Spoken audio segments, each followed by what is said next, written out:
bags. We are headed to Fireside, Texas with the Cranborns. The family is fictional, but the movie about them is real. Let's talk about it with author Marci Henna on Steve Brown, etc. He's an old white guy, an author, broadcaster, and seminary professor who's sick of religion. And he's brought friends. Please welcome, etc. This is Steve Brown, etc. And where is Steve? He's not here. He is actually away all of this week on a special retreat to help him kick his pipe smoking habit. He's been putting off a long time, and no, not at all. Yeah. No way. If you believe that. If you believe that, you will believe anything, as the old white guy himself might say. He's kicked the habit of trying to kick the habit. Yeah, he's kicked the habit of you caring what if he smokes or not. The problem is there are some people out there that are jumping up and down going, yay! Yeah, sorry. Now they're devastated. Yeah. You're talking about his wife, Anna. That's my MO. Our video director, John Myers, is in his tech bunker. This year for Halloween, John is dressing up as everyone's most terrifying nightmare, a friend asking you to join a multi-level marketing scheme. Scary. John, and I'll be with you every step of the way. Terrifying. I heard his wife is going to dress up as a family member asking for a loan. Also terrifying. Nobody likes that. Dr. George Bingham is the president of Key Life. George, of course, smart with business. He's an entrepreneur and he has a new venture. He is going to open a bookstore where you sell the books from publishers who have gone bankrupt. This little venture will be called Chapter 11. We might need to reorganize that joke. Yeah. Well, I'm going to act like I don't know anything about it, but, Brutal. All right. Kathy Wyatt, of course, is the soft feminine side of the program. Kathy has been going to Lutheran classes. She's going to Luth harder than anyone has Luthed before. And I'm excited about that, Kathy. Now, I have heard that the Lutheran classes are actually where they teach you how to make Jell-O salad. Can you confirm or deny this? Well, I can neither confirm nor deny. I have 3 more classes to go, so maybe that'll come in the last 3. But I have perfected my hammering skills, with the hammer, so that I can hammer stuff into the doors. In case I come up with 95 theses, if I even come up with 1 thesis, I can anyway. Oh, I thought you were talking about nailing Jell-O to the door. Well, then we could do that too. Nail Jell-O to the wall. There you go. Yeah. Oh, boy. We'll look forward to seeing what comes out of that. Our guest, we are lucky to have her, is Marci Henna. Marci grew up near Austin, Texas, where she graduated from the University of Texas with a BA in English. As a child, she lived with the Wakamba in Kenya, East Africa. She also lived in Santa Fe, which is a beautiful, beautiful city, and I love it. And she also lived in various Texas cities. For 20 years, Marci served on the executive committee of the Dell Children's Medical Center Foundation. She also served on the James Dick Foundation and on the boards of other nonprofits. Marci has authored several books, including one called When We Last Spoke, which has now been turned into a major feature film, which incidentally, she also executive produced. That's cool. And this film will be playing in theaters on October 27th, 29th, 30th, and 31st. Welcome, Marci. Thank you. So good to be with you. Yes. Stoked to have you here. And, congrats on the film happening. I mean, to have an idea for just a book is something, but you actually wrote it. And then, odds are against that ever happening for anybody, but you did it. And then from there, you're starting a whole new challenge of I have an idea for a film. And so what they say about any film is true, which is any film being produced literally is a miracle. There are so many details, any one of which could make it not come to pass, but yours did. And not only that, it's a terrific little film. So congrats. Thank you. Thank you very much. We will get into the particulars of the film and all that in a moment, but wanted to roll back because before the film, like we said, is the book. But before the book was some kind of idea about this family in and their ins and outs and ups and downs. Tell us a little bit about the Cranborns, what inspired them, and what ground did we cover in the book, in the movie? Well, the Cranborns are in part based upon my grandparents, although the main story of the movie is fiction. There are little moments in the movie that are quite real, and those came from my growing up years out on the ranch. We lived about a mile from my grandparents, and we walked past their home every day, going to the school bus, and spent a lot of time indoors with them. My grandfather was a great storyteller, and he would go, he sat in an office chair on wheels, and he would lean up against the wall, and I was always terrified he was going to fall over and hurt himself. He never did. And he would hold forth telling stories for hours, and I was mesmerized by him. This went on for years and years, and loved every moment. So after my grandparents passed, I wanted to do something to preserve their memories because I cherished them so much. So in this movie are some of their pastimes. My grandmother was a champion gardener. She was a wonderful cook. My grandfather was a really crusty rancher. And you'll see that in Corbin Bertson's portrayal of him. He did an excellent job. And Melissa Gilbert plays Ruby, who was a little bit modeled after my grandmother. And she also did a lovely job. So that's my inspiration. I didn't want those fond memories that I had of them to pass away with them.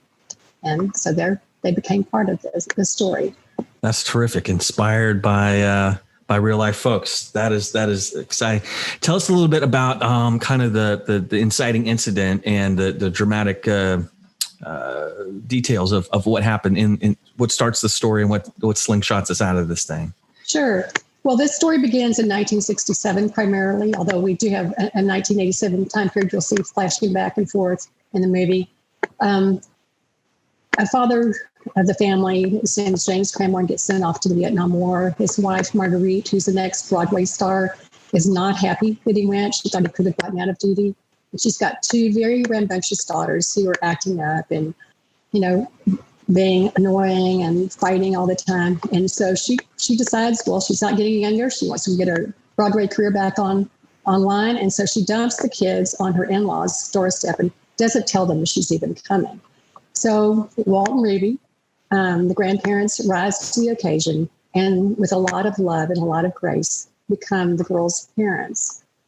And so that's the main part of the story that really is the catalyst for what happens next. And next, in addition to that, is Walt's ailing grandmother is dumped on them by his brother. And she's got dementia. She thinks she's all sorts of characters like Emily Dickinson or Eleanor Roosevelt. She wears strange costumes, and she's pretty grumpy in the beginning, but then you come to love her through time. That's awesome. It's funny that even though it's fictional, it's set in a different time period, it feels really relevant from an emotional point of view. Maybe every person watching is not a grandparent who, got thrown their grandchildren to raise, but particularly with the mother, that's something as if you're an adult of a certain age, that becomes a reality, or it could become a soon reality. There's this idea of having to pivot and adapt, and family relations not even going the way you had anticipated. That's something that's really relevant, isn't it? It is. And I once read that sometimes our biggest challenges come to us in the form of family. And certainly that was true in the Cranborn family. But through God's grace and mercy, the family does prevail. They do step up to the plate, and they all do survive and do well. That's great. Now, you touched on it earlier, but it's worth mentioning this cast, which is dynamite.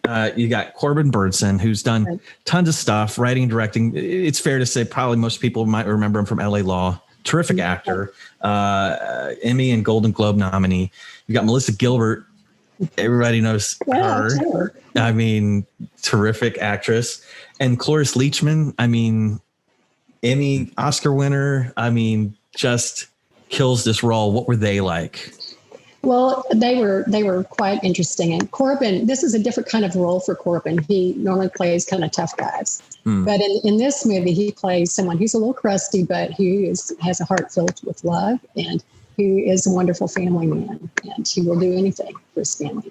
So it took Corbin a couple of days to kind of step into the role, but boy, did he nail it. He does a fantastic job in this film. I'm so proud of his performance. Melissa is a consummate professional. She hit the mark every day. She also helped our young stars because she had been a child star in Little House on the Prairie, and she helped them along the way too during the filming. And our young stars are fabulous as well. And we have Cloris Leachman, who was 92 when we filmed, and quite a hoot. And the main thing I have to say about Cloris, besides she was cracking everybody up on set the whole time, is that she loves chocolate. She loves to have a chocolate candy bar in the afternoon. So. That is awesome. If I was 92, I'd wake up and eat chocolate. Right. What are you going to do? I'm Cloris Leachman. Right. That's excellent. Well, super good. There's so much more to get into. We're going to talk about the town of Fireside. Is that a real place or not? And a lot more details about the story and the time period. Our guest is Marci Henna. The book is called When We Last Spoke. The film is coming out soon. It's of the same name. It's going to be in theaters on October 27th, 29th, 30th, and 31st. We're rocking that sweet post end of October, heading into Halloween. It's a great film. We need more films like this. And Marci comes from a lineage of storytellers. Great to hear that your grandfather was a storyteller, carrying on that tradition. It's beautiful. You are listening to Steve Brown, etc., and we will be back.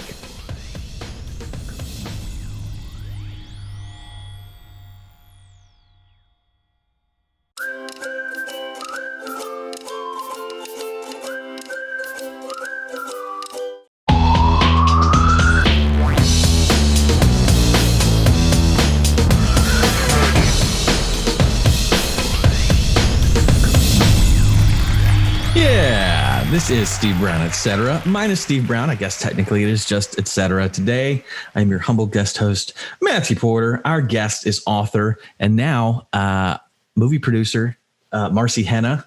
And the film based on her book, When We Last Spoke, is going to hit theaters at the end of October, specifically October 27th, 29th, 30th, and 31st. Check your local listings. Make sure you check that out. Kathy, over to you. Marci, I watched the movie yesterday. I was telling you before we went on the air, and I said I think it's the first time I ever watched a feature film on my computer, and there's just something wrong with that. There's no popcorn, I mean, it's wrong. It's just wrong. So I'm going to have to go to the theater and watch it again. But one of the things that I enjoyed about it was, as you were mentioning earlier, there's different themes going on at the same time. You're flipping back to Dad's in Vietnam and what's going on there, and then you come back to the little small town, and then you've got little girls misinterpreting things, and so you've got, okay, what's this doing, and that kind of thing. Were there specific themes that you were looking, or I say that correctly, for which you were looking to develop in order to tell this entire story? Yes, we had quite a few different things. One is that two people, in this case, Walt and Ruby, can make a difference in the lives of children, which cannot be measured.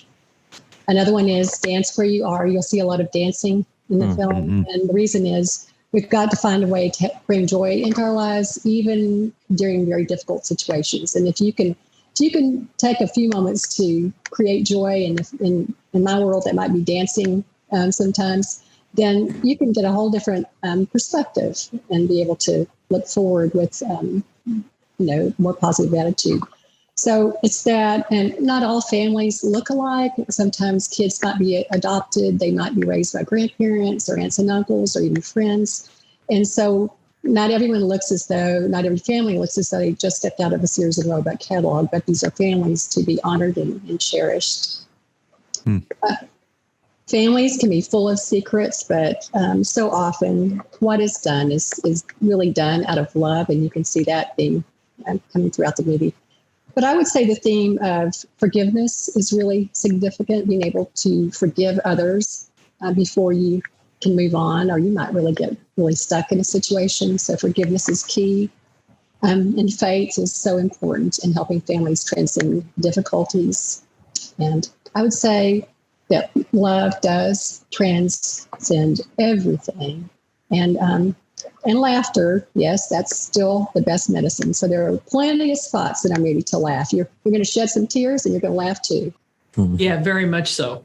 Some really funny scenes. Really, really good. Marci, did you, what helped with kind of choosing the specific time periods that you targeted? I mean, the kind of the device of, I guess if I can use that word, of the 60s. I mean, certainly that made a good jumping off point for why Dad was not there, and then even Mom, kind of people of the 60s trying to find themselves again or whatever.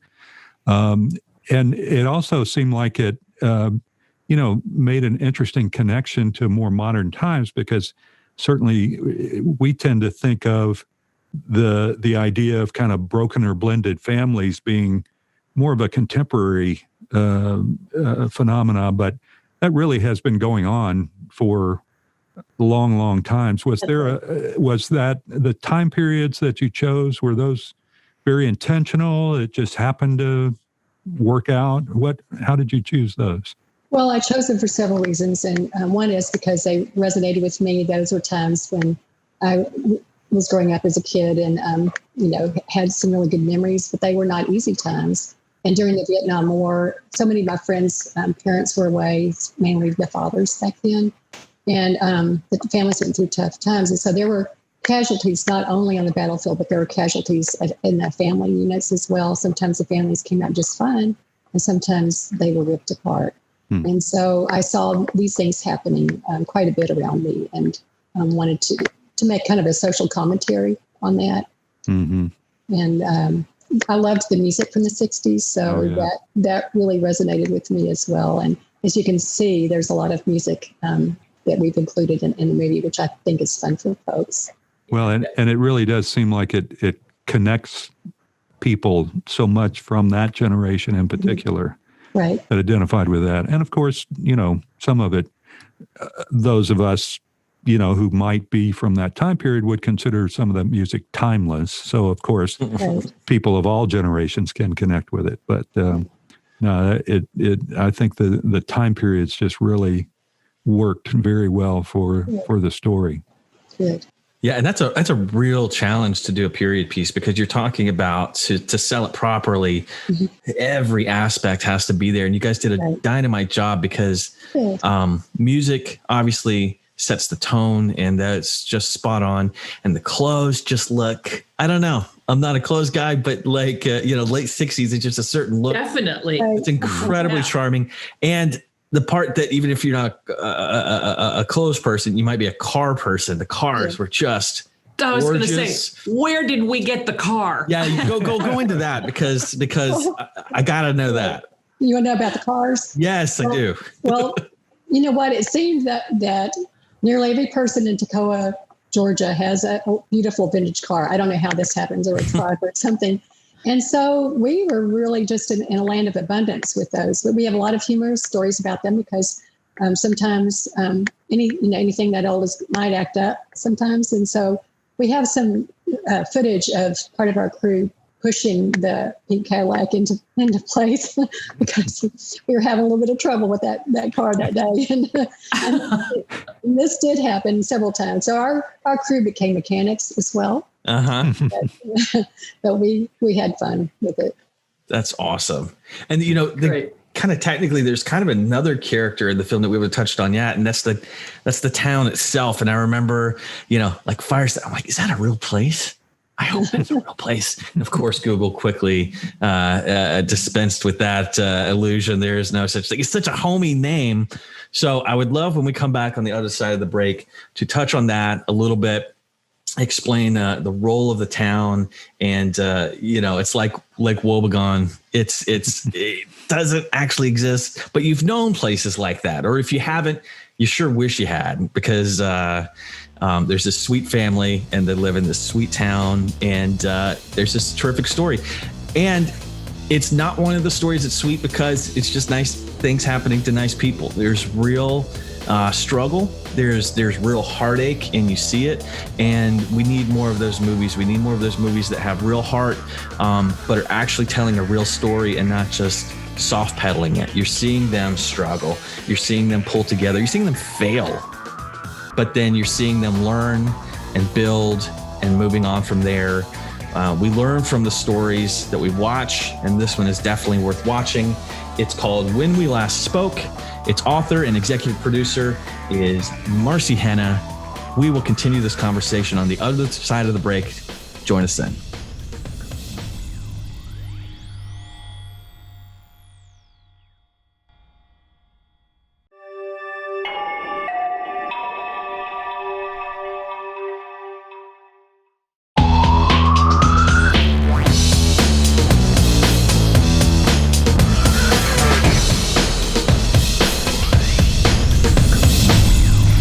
Thanks for joining us on Steve Brown, Etc. We are hanging out with author and film producer Marci Henna. Keep up with her at firesidetexas.com.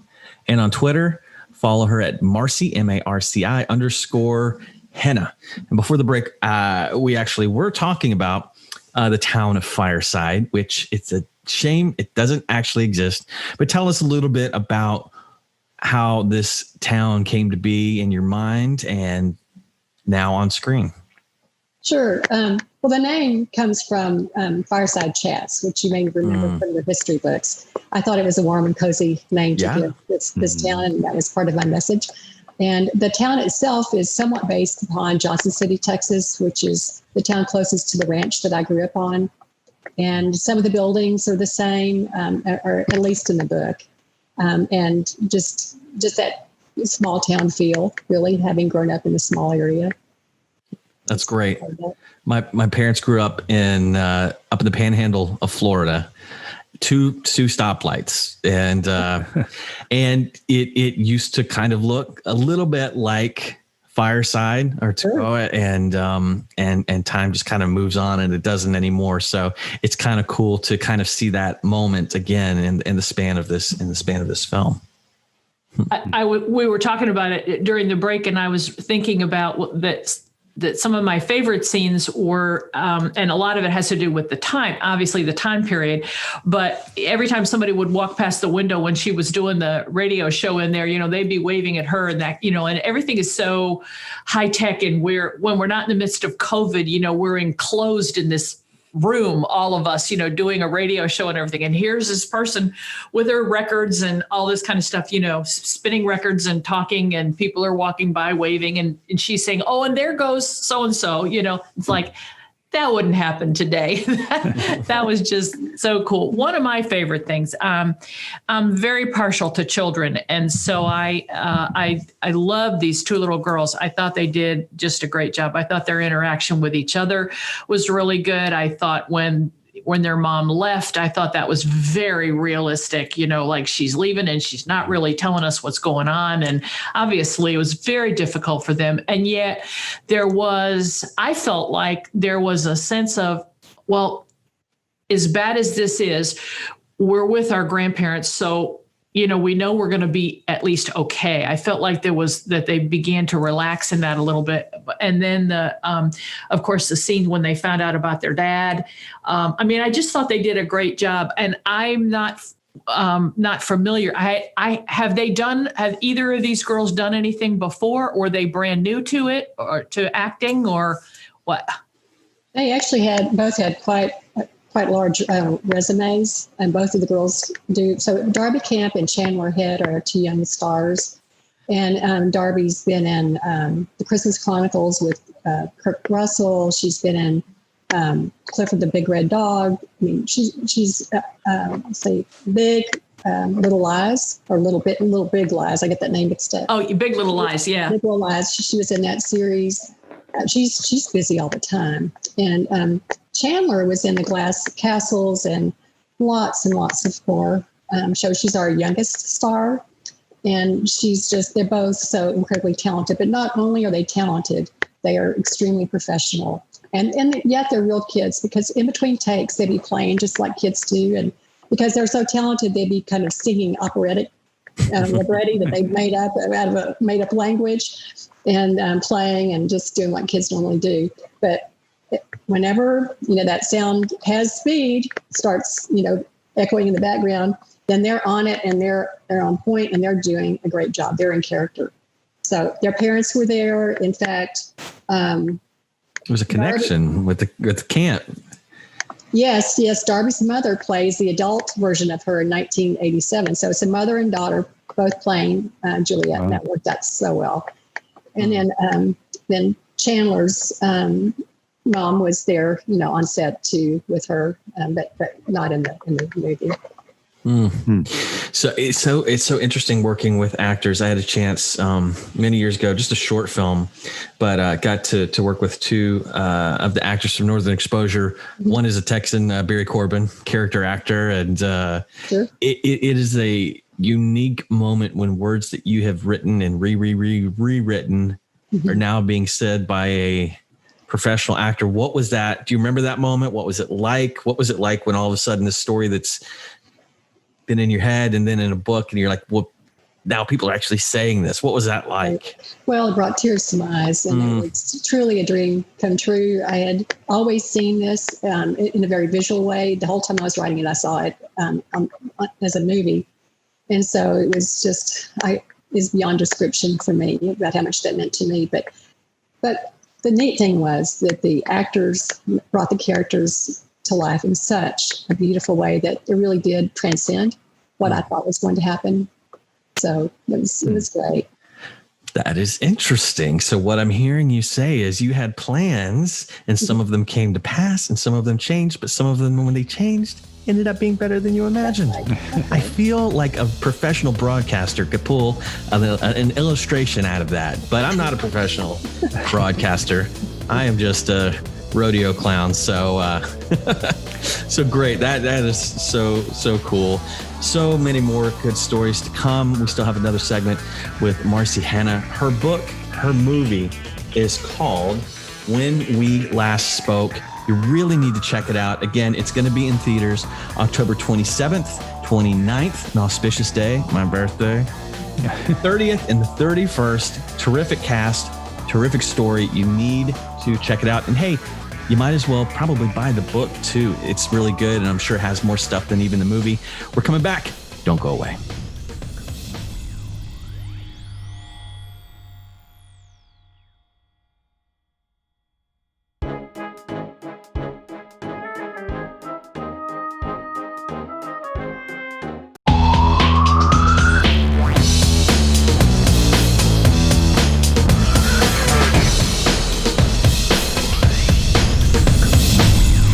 You are listening to Steve Brown, etc. Thanks for hanging out with us. In case you didn't know, we have a Not Half Bad YouTube channel, and that's where you can actually watch this show that you're listening to. We are actually now closing in on 5,000 subscribers. If you would help push us towards that goal, man, that would be so cool. Just go to youtube.com/Key Life Network. What is it again, Matthew? Thanks for asking. youtube.com/Key Life Network. Marci, you were talking some off air about your family, and then how you got into the business, so to speak. Tell us a little about that.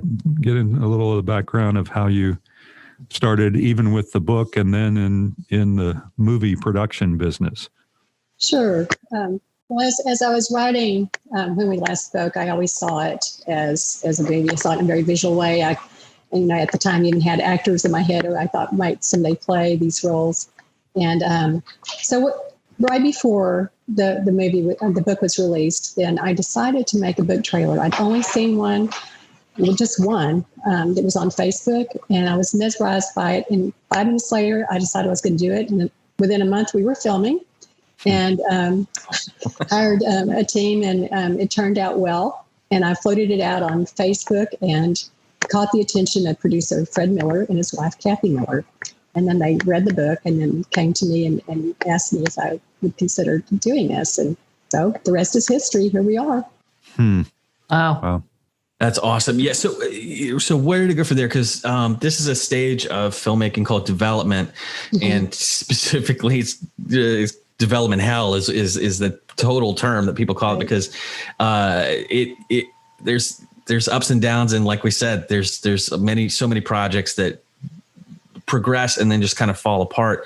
Can you take us a little bit further down the line of that progression? Sure. So the first stage is development, of course, and our initial team was Fred Miller and Rick Eldridge and Jimmy Hager, and we started working on the screenplay. So the writers were also, in addition to those two, Rick Eldridge and Jimmy Hager, was Joanne Hawk, who became our director. So I worked with them and every day, and it was kind of a community effort, really. And a very democratic one. We'd all weigh into what we thought worked and what didn't work. As you know, there's so much narrative in a novel that it takes me pages to explain what one moment on camera can do. So it's a very different animal, but I'm so pleased with the polish that Joanne Hawk did and the work that the others did as well. That's great. Was that hard? Was because there's certain times where you're gonna go, this is a great moment in the book and we can't put it in the film because we have to say no to certain stuff. Was that difficult? Well, we did have to get rid of some things. For instance, in the book, there's a car crash when Itasca crashes Ruby's Thunderbird, which was a Thunderbird in the book, but in the movie it's a Cadillac. But anyway, we couldn't go crash a Cadillac, a vintage Cadillac. So we had to get rid of that one for sure. Yeah. Yes. That's awesome. So, it's funny that such a fascinating story that we have talked so much about it. We haven't even touched on some really interesting biographical detail, which in any other conversation, we tell us about this. We said it much earlier, but you lived in East Africa. Yes, I did. Correct? Mm-hmm. Yes. What was I'm curious. What was that? Well, we lived was between Nairobi and Mombasa in a little village called Darajani.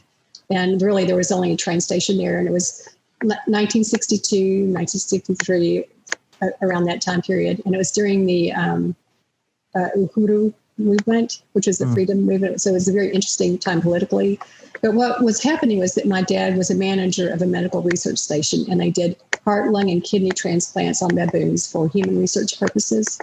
So that is the research that preceded, the fact that they can do these for humans now and successfully. So it was a very interesting time. We were out there pretty much in the middle of nowhere. And I at the time I spoke Kikamba, and which is a kind of different dialect of Swahili. Interesting. It's very, very interesting times. That's awesome. That's awesome. So I think you touched on this earlier, but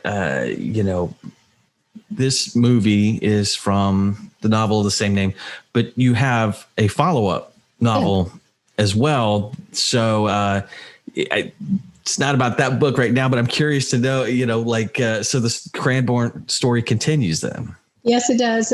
What Lies Ahead is the sequel, and it picks up just the day after this movie leaves off. So we're working with Joanne Hawk on the screenplay for that one, and so we'll see what happens. That's awesome. That is really, really exciting. It's so interesting. It's funny that so many films.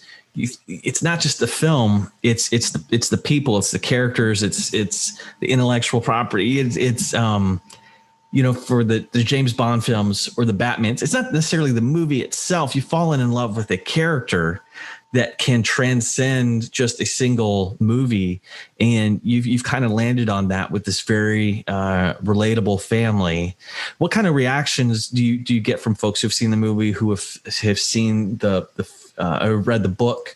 Do they tell you stories of their own that you're like, oh, that reminds me of my... Yes, I get that quite a bit, especially on Facebook. People love to share, what they've been through, that because they can relate to things in the movie. And so that's what we found during the film festivals that we were in. And one was the Austin Film Festival, by the way. It won the Audience Favorite Award. there. Congrats. And the people would always come up to me because we'd be speaking to the audiences afterward. They'd come up and they would tell me their stories. And I was very touched by that and touched that they were moved and that it resonated with them and brought back memories that were meaningful to them. Marci, just a quick follow-up on that.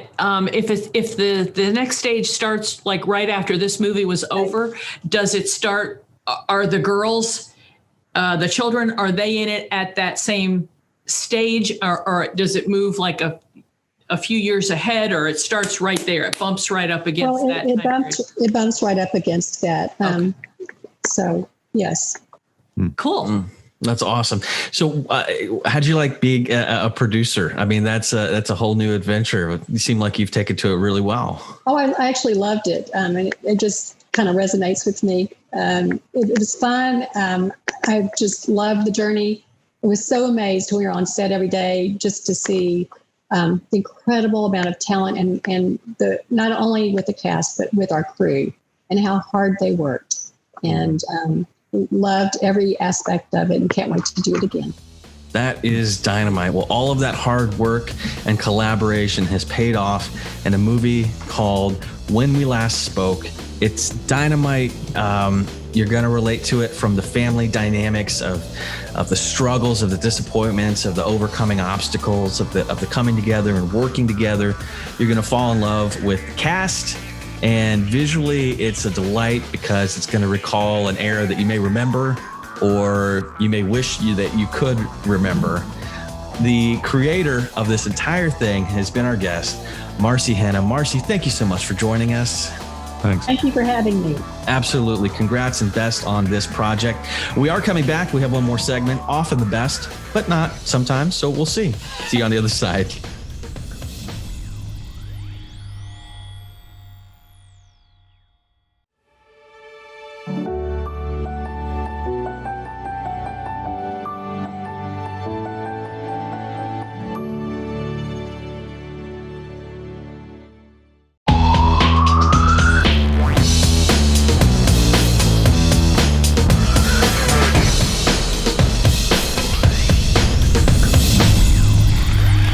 You are listening to Steve Brown, etc. And speaking of seamless segues, we have a great weekly email called Key Life Connection. It has articles and videos just to remind you that God is not mad at you. If you could use that, check it out. Go to keylife.org/subscribe. So as we wrap this thing up, I have a story I want to tell you. So back in high school, my first vehicle was an 87, mostly red Ford Ranger, vinyl seats, no air conditioning. Not the air conditioning was broke. There was no air conditioning. So if you will, imagine a young Matthew Porter driving to pick up a young lady for a date. Now, you guys know I bring it. So I'm showering, I'm shaving, I'm putting on the clothes, I'm combing the hair. I got it together. And yet I show up to pick her up, flowers in hand. Back is completely sweaty. My hair's all messed up because the window was rolled down. I look like I just finished running the Boston Marathon. Now, why am I telling you this story? Here's why I'm telling you this story. Because like Marci's novel portrays, our families and our lives sometimes don't always look the way we planned. We have great intentions, and yet so many days we just skid across the finish line. We're a mess, sweaty, awkward, flowers in hand. But you know what? God's not fazed by that. He's not scared because God's grace is sufficient. In fact, our biggest problem is not that we fall short of our own standards as spouses or parents. Really, the big problem is on our good days when we actually think we have it all together, and we don't really. But that's okay. If you picture your life and your family and your heart as the sloppiest kid painting you've ever seen, it's a mess, yes, but does your daddy love it? Yeah, he really does. You bet he does. And let's not forget it because it makes all the difference in the world. Kathy, who is our next guest next week? Our next guest is Adam Mabry. Okay. And his book is titled Stop Taking Sides. I think this could go a lot of different directions. I think we could get into some political stuff as well as some like church stuff, et cetera. You know, some people say that we live in the age of anxiety and outrage and fighting, and nobody seems to be able to get along. Everybody's, as we well know, at least right now, everybody's arguing about political stuff, et cetera, and then within the church and everything. And Adam's trying to help us see the bigger picture and how to do things better with each other. So we'll see. I'm offended by that. I'm triggered by that, Kathy. Yeah. I think you're a horrible person for booking him. We're canceling your block. I figured you would. I'm going to go write a very angry and strongly worded blog post about this and post it on. Okay. Yeah. If we let you post it, that's can I respond to your blog angrily? Cancel your opinion. Exactly. Oh my goodness. Sounds like the right message at the right time. Guys, hope you will join us again for that. Thanks for hanging out with us. Until we meet again, remember, be safe, stay dangerous.